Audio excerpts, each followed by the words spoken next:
Welcome to Remembering Your Oneness with Zane Daniel and Monica Kupiec, where we know everything, and so do you.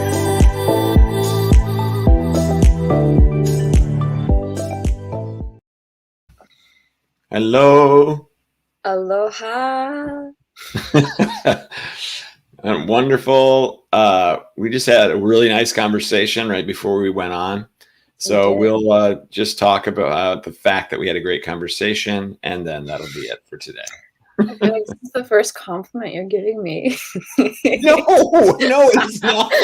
You are really tuned out of that, aren't you? Holy cow. Wow. I can't accept that you're giving me this compliment. There we go again. All right. Yes, our theme today is acceptance and surrender. And so you are accepting a compliment. I just said we had a really nice conversation. That wasn't even a compliment to you, actually. If you think about it, it was just a compliment to our combined. What we're doing here. Yeah, whatever the hell we're doing here. Yeah, ridiculous. I'm just teasing. No, it was definitely good. I was thinking the same thing when the intro was playing. I was like, oh, I feel like we started off on a good foot. Yeah. Should we tell people about it? I don't know. You told one story that I thought was really cool that I would like to hear you tell everyone else. That's your mom's story. My mom's story? Oh my gosh. Yeah, let's just start with that. Tell them about it. So what's the backstory? Like, to first start with that. So I paint energy. I paint people's energy. I guess that's the backstory of it. And I call them energy portraits. So I do abstract, I think I'm echoing, but I do. Oh, I can turn you down so you're not. So I do abstract paintings where I basically tune into my intuition and tune into your higher self and your source, and basically ask the paint, like, what colors should I use to most represent you? So what pops up is like really healing colors or symbols or like shapes that, dive into like your past or your future or your present to help you understand yourself better and to gain clarity. So I started doing one for my family. So I made one for my brother back in March, and I felt like I really started to understand him after I made it. Like, I even cried during it. It was just like a good release. So I thought, you know what, why don't I take a step forward and like try my dad, because his birthday was in June. So I did his. And here's where I want to interrupt you, because this is the backstory I'm talking about. You got to give a little bit of backstory about your relationship with your mom and your dad. Okay. You're breaking my momentum here, Mike. Sorry. I'm kidding. So anyway, so I did my parents' energy portraits as a form to help with the healing process with them. It's not like I didn't have the best relationship with them, but I basically watched my parents fall out of love, and it really hit me a lot growing up when I was, 15, 16. And that really made me dive more into my spirituality to understand what love really is. And like, that's when I found A Course in Miracles and just tuning into more of a self-love type of absence. With my relationship with my mom, I always kind of felt that she always needed someone's opinion about me instead of having her own opinion about me per se. So she would always go to my healer and ask if I'm doing okay in Hawaii, or if this is the right thing that I should be doing, instead of actually just like, accepting me or the way that I am, or just asking me like, how are you doing, Monica? Like, I'm so proud of you type of thing. Right. So with her, like, I always just had that relationship where she didn't necessarily believe me unless she heard it from someone else that I'm doing okay. So that's kind of the backstory with my relationship with my mom. But with being here in Hawaii for 7 years, I've kind of just learned that that's just the way that she is. So I've grown to accept her, that she just always needs that validation from someone else. However, when I made the energy portrait for her, she kind of just started to believe it herself, because she saw her energy that I created through the painting that I made for her, and the channeled messages that came through for it too.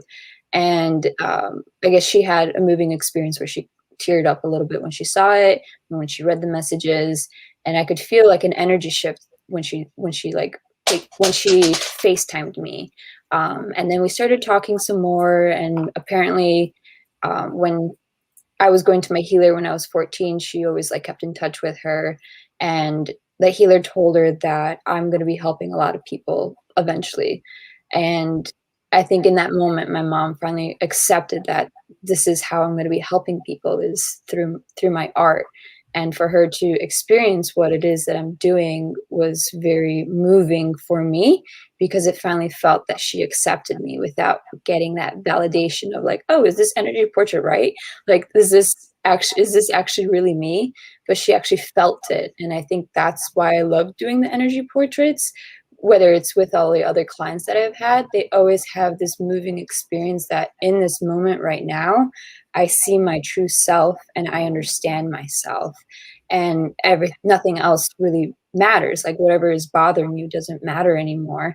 It's just really just diving into this present moment of I see you for you, and that's enough. So that's what Yeah. happened. Her birthday was just the other day on the 4th of July. So Okay. the painting like came in on Monday for her on the 5th. So So do you feel like that she now accepts your not only what you're doing, but where you are and all the decisions that you've made and everything? yeah, because I opened up and told her flat out that painting is what helps me connect with God and helps connect with me, and she like understood that that's just the way that I communicate. And I told her that Hawaii is the one, or this place here in Hawaii has helped me heal and helped me open up these gifts of mine. Because I was always a creative person growing up, but nothing was of painting. Like, I never painted. That wasn't my medium. I always did puzzles, or I did crafts, or like did like bracelets or something like that. So it's like she's proud that I have the artistic side back in me, because she knows that that's what made me happy growing up. And the fact that I can make it as like a living now is, I think it's just more moving for her, because it's almost as if she led me that way through being creative when I was young, and now she sees that it's actually helping people, and which is what I love to do, is to help people or to help them experience their energy. Right. Okay. Mm. So when she was in a state of non-acceptance during all this time, what was her behavior, or what was her uh, how did it feel to you when she was in that state of non-acceptance, and what kind of things did she do to represent that to you? Um, I think it was just a lot of miscommunication where it didn't feel like I could truly open up to her. That was definitely one of the big things where I didn't want to share to her that I do all this like energy stuff. I think she really just doesn't know a lot of the things that I do, because I just don't feel inclined to tell her. But now I feel like it's going to be more easier to talk about this stuff, or to Mhm. help her connect with herself, because I told her what she needs to work on. And I think she's like more interested of like how I can help her versus how someone else can help her. Mhm. So it's almost as if like, yes, the relationship has grown stronger now, but it's also like it kind of feels like I have my mom back, instead of someone that's just telling me like, oh, you're not doing something right, or this isn't the path for you, you should just come back home. Versus Mhm. like her being excited now to come and visit and see what I'm up to. Okay. So I'd like for those in the audience right now to think about who in your life that you do not accept. And you're going to think at first, well, no, I accept everyone. I think everybody thinks that they do. But actually there is likely somebody or multiple people, somebodies that you do not accept. And what kind of relationship improvement could be made, just like Monica and her mom, if you accept that person? What could you open yourself up to? Because even the person who you don't accept because they're abusing you one way or another, or they're mistreating you, or whatever you've decided that they're doing to you, if you can try accepting them, what opens up for you? What becomes possible for you? And it might not seem like, oh, well, that's not something I want to do. I don't want to accept the person who treats me like crap. And in many cases, it is a parent who still kind of treats you poorly, or it's a coworker or a boss, or even your romantic partner. And you've moved into non-acceptance because you're trying to protect yourself. But when you're strong enough, when you're powerful enough, then you can actually accept them as something that you would not normally do. Like you could accept them as your greatest teacher. So you could take somebody who is really abusive and really harsh and really difficult for you to deal with, and you could say, how are they teaching me something? They don't maybe know that they're teaching me something. They don't maybe have that intention of teaching you something, or they have an intention of teaching you something that you don't really want to learn, but they are inadvertently likely teaching you all kinds of things. And acceptance might be what they're teaching you. Because if you can accept those individuals or individual, then what does that do? It's a bridge. It's another step toward higher vibrational experiences, higher vibrational emotions, higher vibrational interrelationships. And even if they're low vibe, you've decided they're low vibe, they don't like you, they're horrible to you. It's amazing because if you treat them or feel toward them at least acceptance, then the next thing you know, things might change. Now, how will they change? Will you change them? Don't expect that. But maybe you might step into another timeline where they're a little bit different. Or you will discover that by accepting them or maybe even forgiving them, then all of a sudden things feel better for you. And when things feel better for you, then your vibration changes, the way that you interact with them changes, and you never know. All of a sudden, some sort of higher vibrational experience can happen where they'll start to treat you a little bit differently. And then it can just keep building and building and building. So again, it's not about them. It's about you, because you're the only one that you can truly change. You can't change them. You can't make their mouth go into a smile. You can only make your own mouth go into a smile. Yeah. I remember also when I was getting into spirituality, I used to like journal a lot of the experiences that I had. And a couple years ago, I went back home and I read one of my journals, and I was writing about how like me and my mom got in an argument, but then I started to not react to her. I actually took a step back and just let her like have it at me, and I would not like trigger her even more. And I remember writing in that journal how I did that, and I was just so excited that I didn't react. And it's like a stepping into that higher vibration, or that different dimension. It's like if you're able to not react to something, you're automatically accepting that in this situation this is happening, but actually I'm okay, and I can regroup and turn it back into myself, because that experience helped me not react to other people. Or like when I would be at work and someone's reacting to me, I would stay, not like I would stay silent, but I would be in control of what I'm going to say to this person, or control myself to being more calm when I react. Because when you're calmer, then that person's going to realize that they messed up, or that they're also reacting poorly. And I remember one time I had this one guest that just had a lot of built up like anger towards something, because I think they like missed their bus for their tour, and he was like reacting to me because he had no one else to react to. But eventually he like, maybe like an hour later, he came back to like apologize for the way that he acted. And it's like through my calmness, or even just through my presence, he realized what he did, and that probably helped him in the next time that he reacts that way. He may stop reacting sooner, or maybe he won't have that blow up again, or at least in a different fashion. So it's like I completely agree with like, it's still within me. Like, I bet the relationship that I had with my mom is definitely still like, it was what I had to work through, because it was my sole purpose or my mission to step into this body and have these parents that I have now.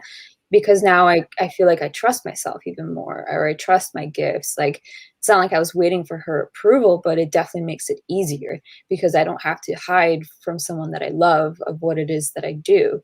And it's easier to talk about like energy now. Because I remember when I used to start energy a lot, I like didn't talk about it at all, that this is what I do.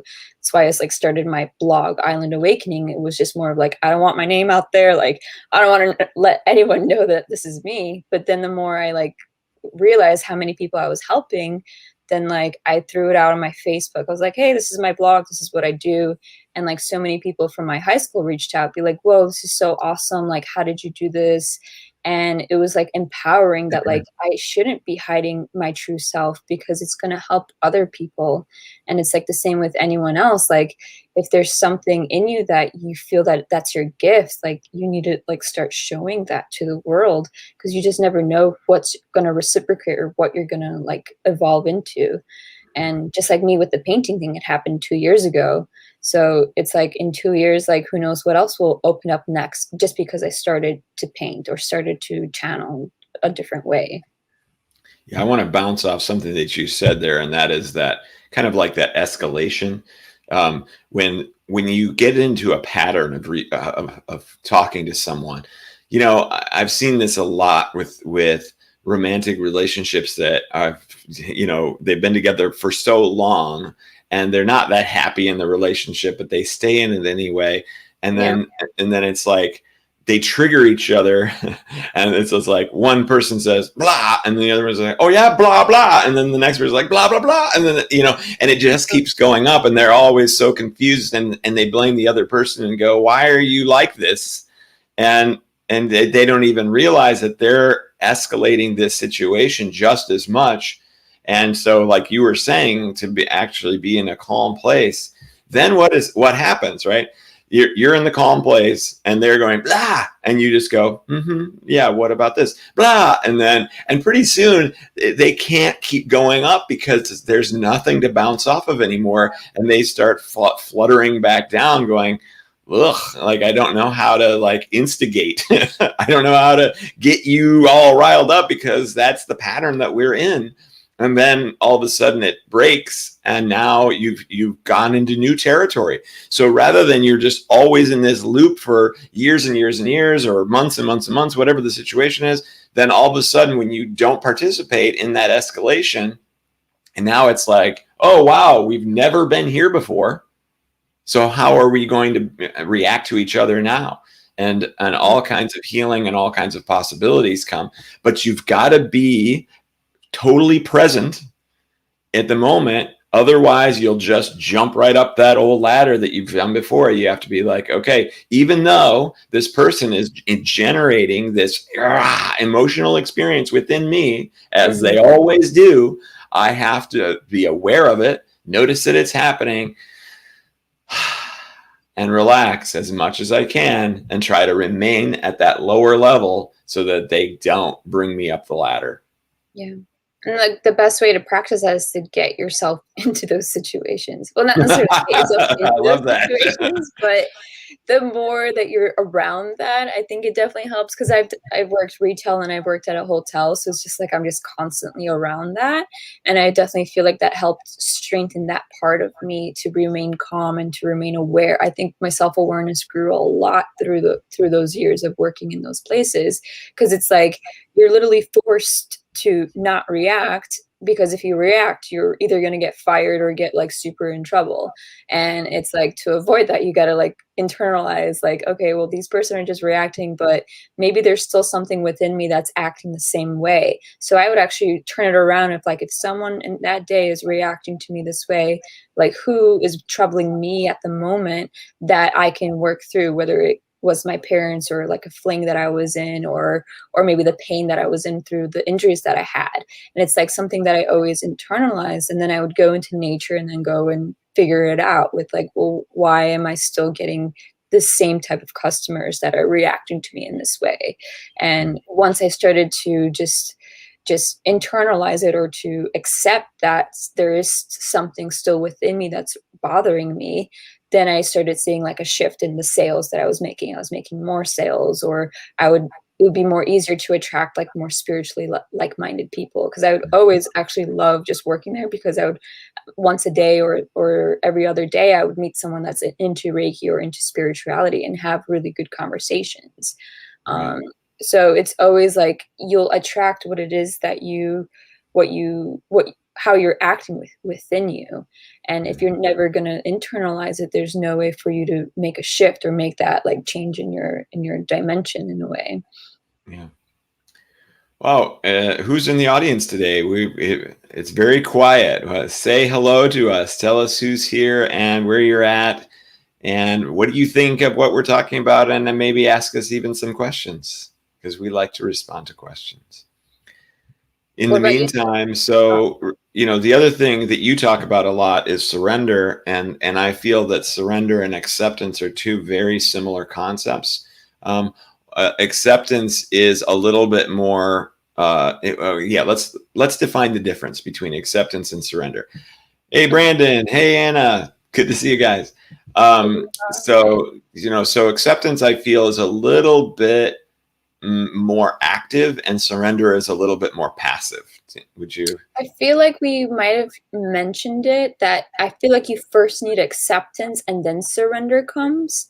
Because I think I went back to that incident with the head split, that first I accepted that this happened, and then I surrendered into the moment of like, hey guides, come on through, hi angels, come on through and help me. Because if you can't accept in the moment that something has happened to you, then you can't like fully embody those other frequencies. Because surrendering, I think it's more of like letting go. And acceptance is more of like, I'm about to accept that I'm going to let go, or I'm ready to let go. And then surrender is like, I'm going to let go and let, everybody else that's around me to help me through the situation. So I guess in the moment of like, if you're bickering with someone, you're accepting that they're bickering with you, but then you're going to surrender, and you'll get the right message to respond to that person. I think that's how you can kind of put it in a more of like a 3D body experience analogy. So Brandon, I would love it if you were to tell us what it is that's preventing you from going into acceptance, because there's obviously some sort of blockages there that you're experiencing, and I'm sure others experience it as well. So the more that you can tell us, that the help fear. I wanted to say like healthier and help together. Those aren't good words to combine at all. The more helpful it will be for even those who are watching, so that we can really isolate that for you. And acceptance definitely isn't easy. It's definitely something that, I guess I've worked through it so many times that maybe now it's a little bit easier for me to do it, or to embody it into, it's like my first initial like reaction. But I've been working on myself, for 14 years now, since I started like my healing journey. So it's not like it'll take you years to experience it, but just to know, like, it was hard in the beginning when I started to learn about acceptance and to surrender. Okay. So you're feeling powerless, just like what we are doing. I'm just so tired of feeling powerless. Okay. That's interesting. So, one of the steps to acceptance, I feel, is when you understand both sides, right? Whatever the situation is to comprehend and, to understand that people on both sides, or one person has two possible options, right? So we can understand why they would choose to be assholes, because they're suffering so much. And so it's their only way that they might choose to try to not suffer. So, okay, I get it. You're suffering, and so you're choosing to be an asshole. And then understanding the side of the person who is being abused by the asshole. Like, I get that side too. So the more that you can handle or understand or comprehend both sides of any situation, it does help where you can begin to accept those situations from either perspective.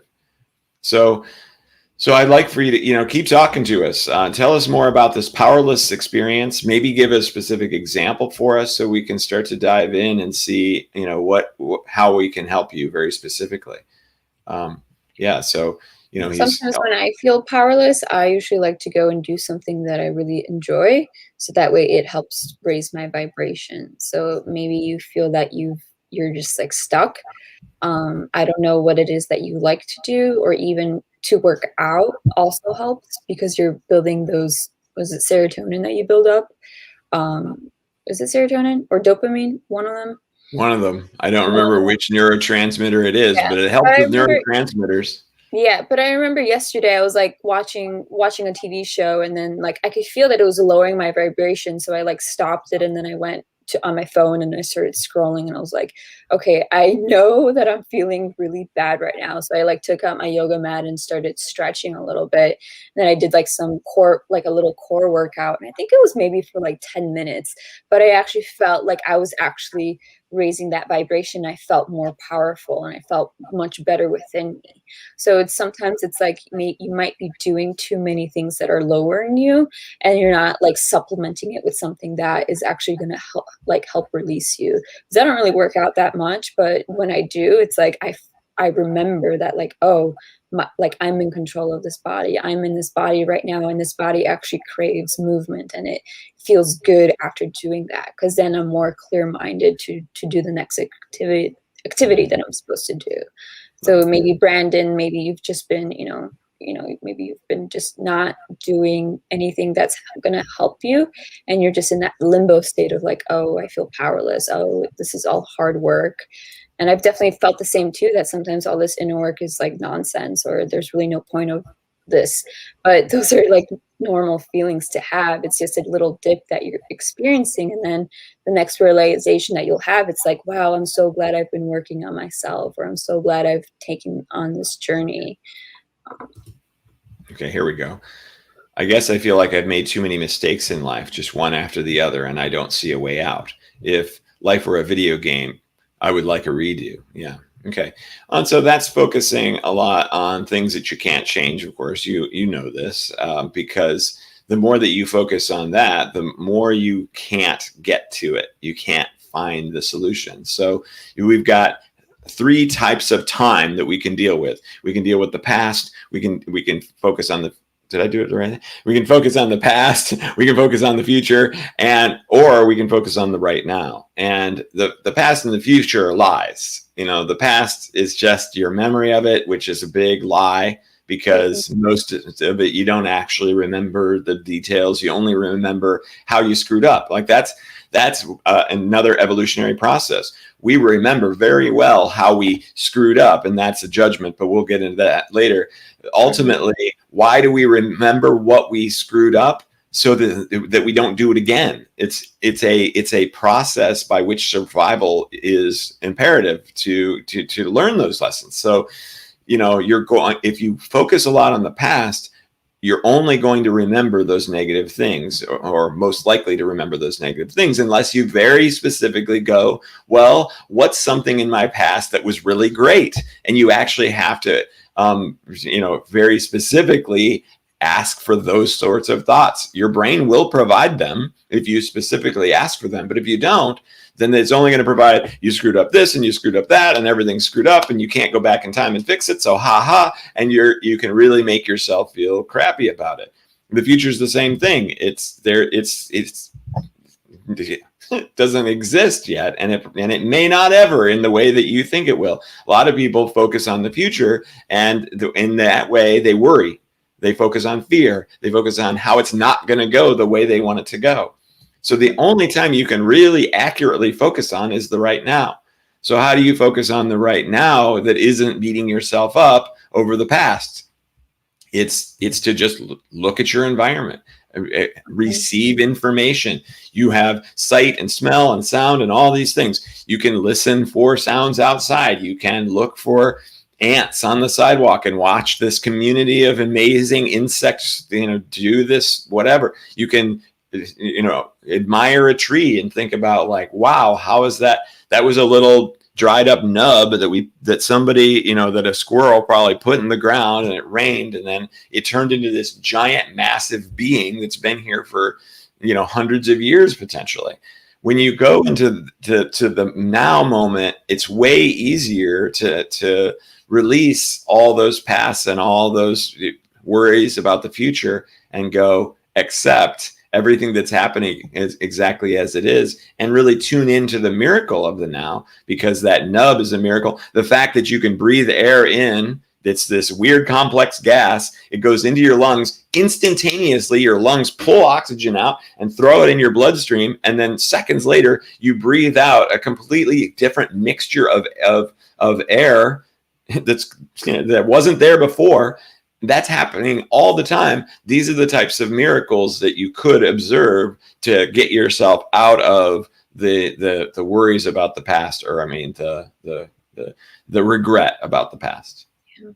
And just going back to like the present moment, it's like I feel like the present moment is your redo button, is your reset button, because you came back from the past and the future thinking, and you made it to the present. And the present could just be a couple seconds, but what in a game it only takes a couple seconds for you to redo it and to start all over. And it's like, why does your mind have to tell you that I can't redo, or I can't have my redo button? Like I always like New Year's just because it's like a universal restart that everyone's just so excited for this new year, even though it's just what, a couple seconds or 60 seconds for it to turn into the new year. But it's like, it's almost empowering because everybody feels that. I always get huge goosebumps on New Year's when all the fireworks like always come up, because I can feel everybody just rejoicing. And it's like, you can do that with every day that you wake up, or any moment when you just take a nice deep conscious breath. And like mistakes happen, and it's all about, yeah, accepting the mistake, but maybe there's actually an underlying like message in those mistakes. Maybe it was just your intuition coming through to tell you like, hey, you forgot to listen to me. But it's just like you're learning through those mistakes. And if you can learn from the mistake, or just to find a little tiny message, it's probably just your intuition that's going to help you in the next mistake that you may make, because everybody makes mistakes, but it's a matter of how you're gonna cope with it afterwards. Like how long will it take you to get out of that, I guess, misery in a way. For me, whenever I feel like depressed, or whenever I feel like I made a mistake, like surfing is always the one that like kind of brings me back to my alignment. So it's like, Brandon, if you have, I go back to like, if you have an activity that you strongly feel super present or super and empowered by, I feel like you just need to do more of that. And it might be hard to get back into it, because it's taking me many months to get back into surfing. But when I did it last week, like 3 times, I've never felt so much joy again come back into my body.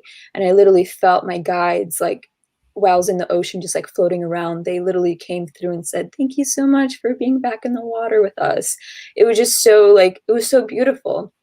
And I feel like if you're just stuck in your mistakes, or even if I was stuck in my mistake of not getting in the water sooner, like in that moment, it was so empowering. It was just so powerful that I finally did it. And once you, Brandon, do that one activity that's going to bring you back to the present, like you're going to forget about this misery that you're feeling right now, because it's going to be in the past, and then you're going to be in the present again. Mistakes are also a judgment of the past, and judgment is also kind of a lie.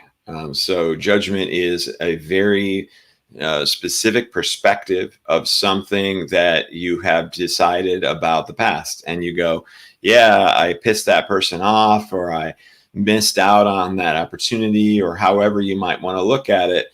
That is from a perspective of, you couldn't possibly know what the other option was. Maybe you missed out on that opportunity, and that opportunity would have made your life even more miserable than if you had done it, or than you hadn't done it, which is what you did. So that's the other thing too, is you are judging based on half the information. The mistake that you made, if you had not made it, you don't even know what would have happened. So that is. You're always, depending on your perspective, whether you're pessimistic or optimistic, you're always going to decide how it could have gone. If you're more of a pessimistic person, you're going to go, yep, that one was wrong, and that one was wrong, and that one was wrong, and that one was wrong, and you're just going to decide that every decision that you made was essentially wrong. Or if you're an optimistic person, you'll be like, well, maybe I shouldn't have made that mistake, but it turned out this, it turned out that, these sorts of other positive things happen. I wouldn't have met this person. I wouldn't have been over here at this time. And you can start to actually piece it together and decide, oh, I don't know if there is such a thing as mistakes. I wonder if it is all just part of my journey, and that these were all correct in where it's gotten me. Yeah. So it is all up to you on how you look at those things.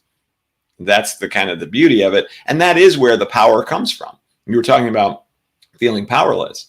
You can actually decide how you're going to look at the past, and you can decide how you're going to look at the now. That's where all your power is.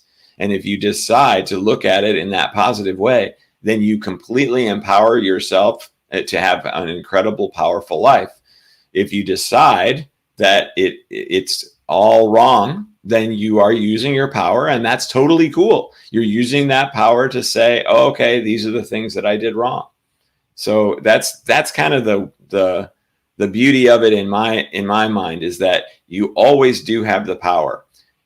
Now, there's still other circumstances. You could have a neurotransmitter imbalance in the brain that makes it so it's very hard to see the positives of the past. And so you could end up beating yourself up over the fact that you can't look at things in a positive way. So, then it's cascading on top of itself. So if that is the case for you, then the only thing I can say at that point is just relax and do your best to just accept this aspect of yourself. Accept the fact that you look at things in a negative way. And that's okay. It totally is. Because it's the self-judgment of looking, you see what I'm saying? We're building on and we're building on and we're building on. We're creating so much negative guck that it's very difficult to get out of. So at some point, you have to say to yourself, you know what? It's all okay. It is. It's just all okay. And then you'll finally start to crawl out of that negative experience.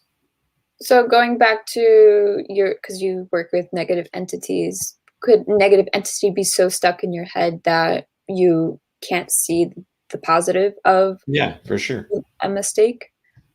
Yeah. I'm not getting that Brandon currently has a negative entity, but but it could be any number of things. Yes, it could be a negative entity. It could be, like I said, a neurotransmitter imbalance. There's many possibilities there. Mm-hmm. So I guess switching topics, because I shared an experience with my acceptance with my mom. Do you have any acceptance stories? Oh, I'm sure I do. Yeah. So there's plenty of situations where we get to test our acceptance, really, and you can create them or you can find yourself in them. So I recently had some pain, and I was driving, and it was very painful, and I had to urinate at the same time, and I had an hour and a half drive, and I was just like, this is terrible. This sucks. I want this to be over right now. And instead, I was able to kind of go, okay, I can just accept this experience. I can accept this experience for exactly as it is, know that it'll eventually work out, that I will get to the toilet, that I will get to relieve myself, that I will get to maybe, fix this painful situation, stretch out, whatever it is, ice it, whatever it is, and then I will be able to get through it. But right now, I've decided that I will move forward with this and kind of test myself, experiment with how far can I push this experience. Mm-hmm. That's what yoga is doing. This. Yoga teaches you to hold the pose for so long that you're just like, oh my gosh, I can't do this anymore. And then when you do it, you make it through. And then all of a sudden you're like, oh, I can hold it for a lot longer. Mm-hmm. So, and that's a beautiful moment of self-discovery, of power, your own inner power. You get to it. And amazing things can happen from that experience, that learning experience, where you now move forward, being able to handle more and more difficult situations in your life, because they're always going to come up. and it's up to you on how you're going to deal with those. So that's the example I can think of right now. I accepted that discomfort, just made it through. So how long did you have to hold your bladder for? It was like an hour. Oh, okay. All right. Yeah, it was serious. Yeah. I've definitely, because whenever I have to go into town, it takes like an hour, and usually within 30 minutes, I always have to go pee. And it's like whenever I go somewhere, I have to make sure that there's a bathroom nearby, or I need to do like a little detour. But yeah, it's like holding your bladder is like something interesting, because it's like different with a yoga pose, because yoga poses you'll usually hold for 5 to 6 minutes, but it's like you can hold your bladder for over an hour. And it's like you just have so much, like so many thoughts going on, or like you're trying to like distract yourself from it to like not like, pee in your pants. But it's like, I don't know, I can't really describe like that sensation of like how, I guess, powerful you are for being able to hold it for that long. I don't know how healthy it is either, but it's definitely shown you that, hey, you can get past this. Yeah. Well, even in ayahuasca, they tell you you can't drink water during the experience, and it's, a 4-hour experience, and it does make you a little bit dry. And there's often points during the ayahuasca experience where you're like, I really want some water. Oh my gosh, I don't know if I can make it through with that water.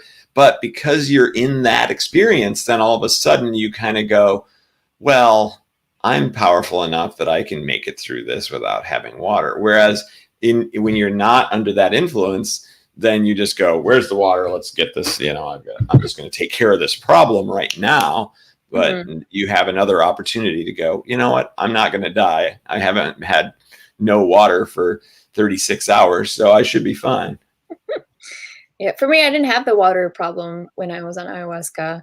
But I remember when I was throwing up, it was painful and it was hard. And like, I remember like like throwing up would be like, how much longer? And it would just keep coming out and keep coming out. But then after the next day, or when you wake up, it's just like so refreshing. It's like, I can't believe I just went through all of that. But it's also like you've grown from that experience, and it's like it makes you, I feel like after that, it's been easier to surrender to just anything, because I went through something so physically challenging with myself. And it's not like physically challenging, like going through like a marathon or something. It's not like I've ever ran through that much, but I feel like if you are able to go through something physically like exhausting, then you really can see that, oh, well, if I did that, what else can I do? You kind of gain a little bit more curious about yourself. And with my spirituality, I feel like I just gain more and more curious about my like mental strength, or my mental like abilities, or these like gifts that I'm having. And it feels like with painting now, I finally get to fully like embody it, or to fully test it, because it's like I'm creating something from scratch, and it's turning out to be something super healing for someone. And without that drive that I had, or that curiosity of my own mind, like I don't think I would have gotten to this level so quickly. Because I remember when I first did my first painting, I just loved the energy that came through. It was like the same energy when I was surfing, or making love with someone, or just like doing something that I truly, truly loved. And I just grew so curious of it. I just wanted to like tap into it more, and to figure it out. And I feel like that's like that same scenario of like, how long can I hold this bladder for?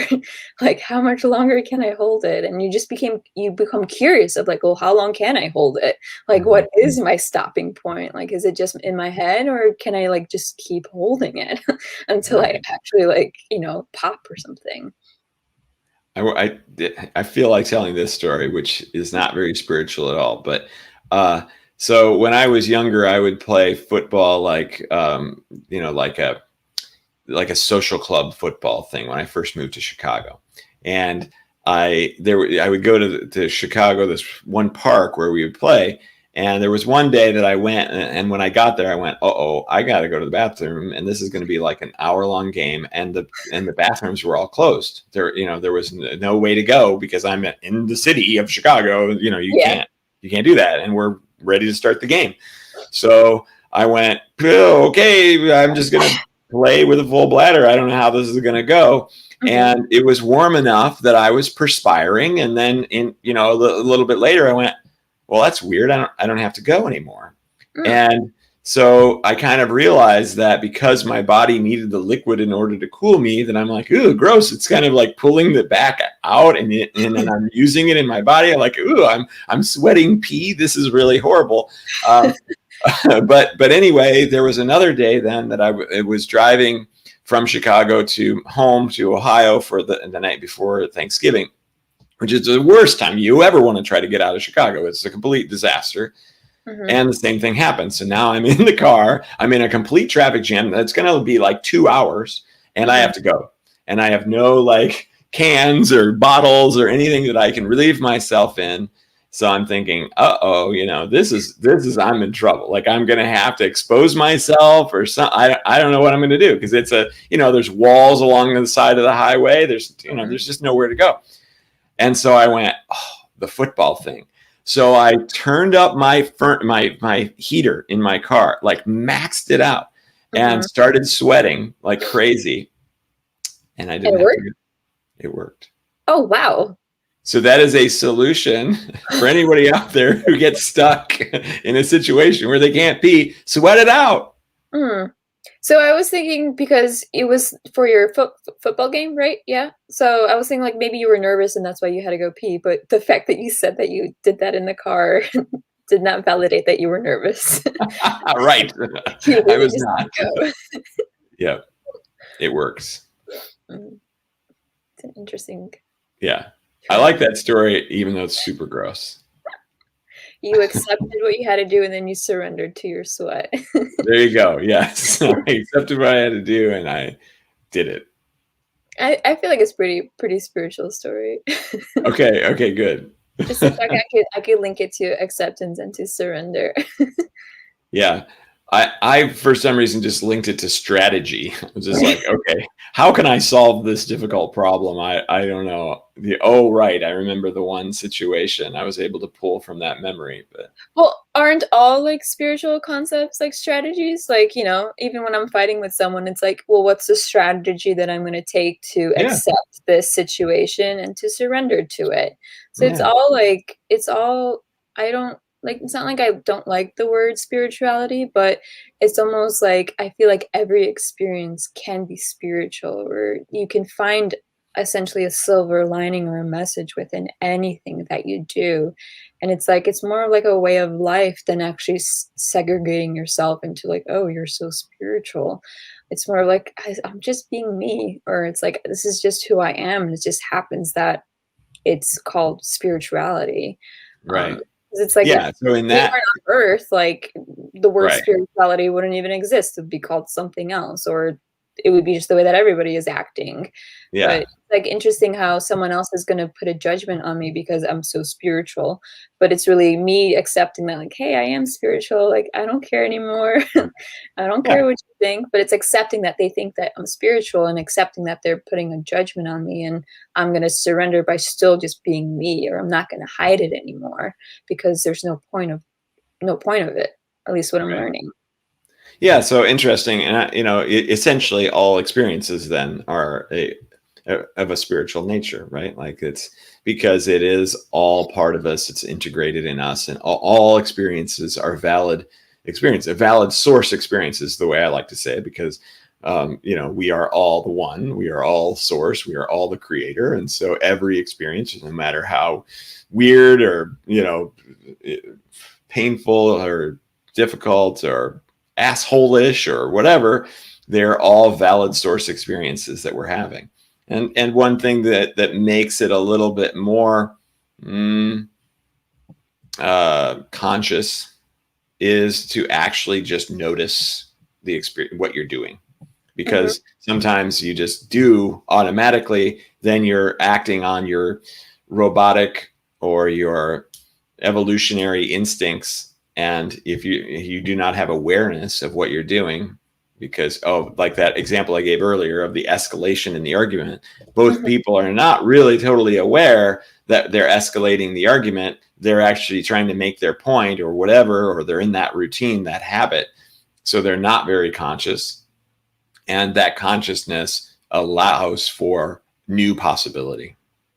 Yeah.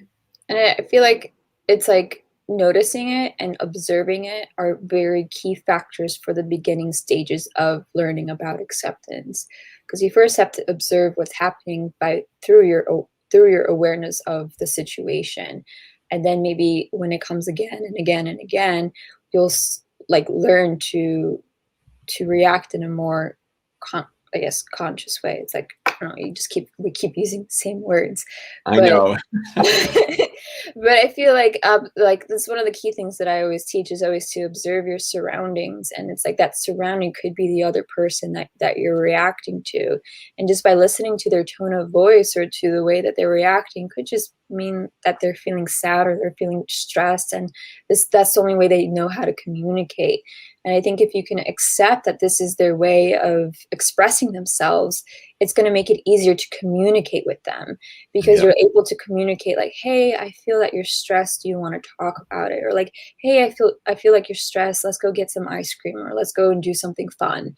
It's like you're breaking away from that thing, instead of getting frustrated that this person got stressed and they don't know how to deal with their own emotions. But maybe you're there so that way you can help them in becoming more self-aware, or helping them embody something different, because they don't know that they're reacting this way unless you're able to clearly communicate and to accept that that's just how they were.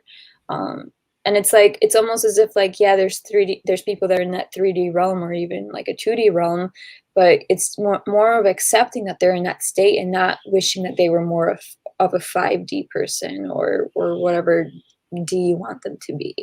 And I think that even if someone is a 3D person, it's like that's enough. That's okay. And you just have to love them that way. It's that unconditional love that you always talk about, Zane. It's like really loving them for who they are, or what they are in this present time. Maybe eventually they will speed up into more of a 5D person, but it's through your acceptance of them in the moment is going to help them reach that next dimension, or that next self-realization that they need. Right. This seems like the point to put it to tell the door story. I think I tell you this maybe once before, but if there was a doorway and you could see through the doorway that actually it was the 5D consciousness society, the world is in 5D, would you step through the door? And most people say, well, yeah, of course I'd go through the door. And then they step through the door and they find out like, wait a minute, I'm still back in the 3D world. What happened? And they would turn to me and go, Zane, you liar. You know, you said if I step through the door, I go to 5D. And of course, it's a trick question, because if you actually say, no, I don't need to go through that door, I accept everything exactly as it is, and I love it exactly as it is, unconditionally, because we created it. I came here specifically to experience the 3D, and I can't wait to experience the next minute and the next minute and the next month and the next year, and love this now moment. Then it's unnecessary for me to go through the door. Then congratulations, you've just reached 5D consciousness. Mm-hmm. Yeah, it's like, yeah, it's really, I think 5D consciousness is just accepting where you are right now is totally okay. And that's, I don't know, it's not like that's the meaning of life, but that's a big part of it, I think. Right. The meaning of life.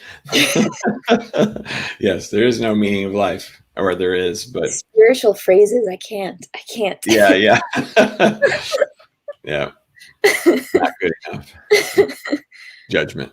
So I definitely like that perspective, and it's hard. A lot of people really have trouble with that perspective, because the empath side of us goes, yeah, but everything sucks. Like, people are being murdered and they're being tortured and animals are being abused, and on and on and on. This world is an effed up place, and I'm not okay with it. And the other thing too, I feel that there's that we as empaths, we tune into the suffering, we tune into the innocent, we tune into the abused very, very well.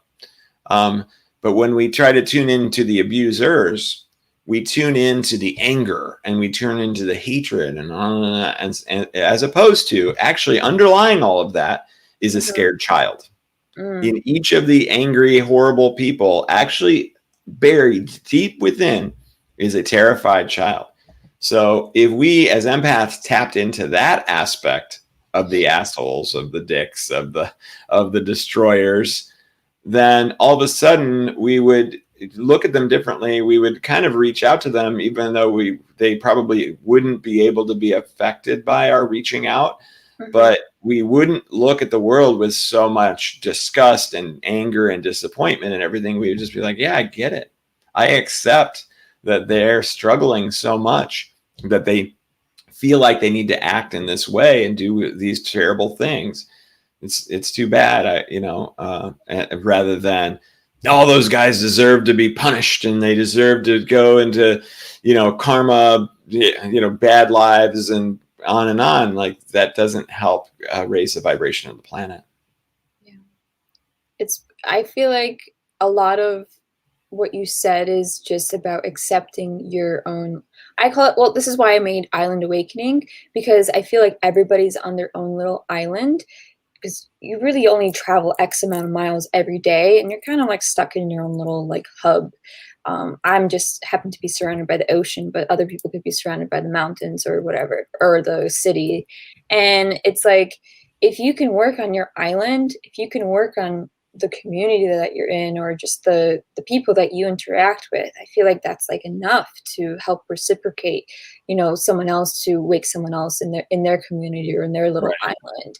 And it's just like, it all starts with you, and then just helping one person. It's like, I feel like that's truly enough. Or just giving them your unconditional love to this one person, you'll start to see that a lot of things are going to shift in your life. You'll start to see that you're attracting to things, or it's easier to manifest what you want, or like more good things might happen to you because you did this one act of kindness, or this one act of truly being conscious with someone. So I'm even seeing it with my everyday actions, or in the people that I'm meeting now. It's definitely different than, years before. Even the friendships that I'm making now, they're more wholesome than what they were before, because I've worked on myself for so many years, and now I'm at a place where I don't hate my job, or I'm not lowering my vibration through like meaningless things.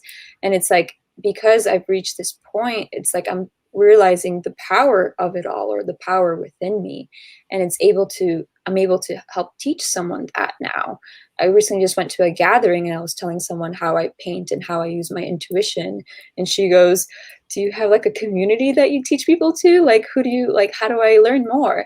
And it's like, I don't really teach. It's just, whoever I interact with, I just like sharing that with. But it just shows that if you're being truly authentic with yourself, it's going to help someone else want to be authentic, or want to be curious about themselves too. Right. Yeah, absolutely. Well, I've got a lot of stuff going on. We've only got a couple of minutes left, so I've got a lot of stuff going on. I have an event this weekend. So on Saturday, the Cosmic TV first 2 original series are being released. So one is a TV show series called Birthing a New Earth. And weirdly and ironically, there's also a documentary called New Earth Era, and they have no tie to each other whatsoever. They just both use New Earth in the title. And it's exciting, like some really cool stuff. So if anybody is not already a subscriber to the Cosmic TV Facebook or the Cosmic TV YouTube, then definitely jump on that, and you'll be able to see that live, because we'll be interviewing the people that were interviewed in the documentaries. We'll be taking clips and talking to them about that, having them expand on it, and doing kind of a subscriber drive to add more subscribers to Cosmic TV, as we are now moving into that place where we are getting more and more original, unique content. So it's an exciting, fun time. So I would encourage everybody to go. It's like 11 a.m. Pacific time on Saturday is when it starts. So that's 2 p.m. Eastern.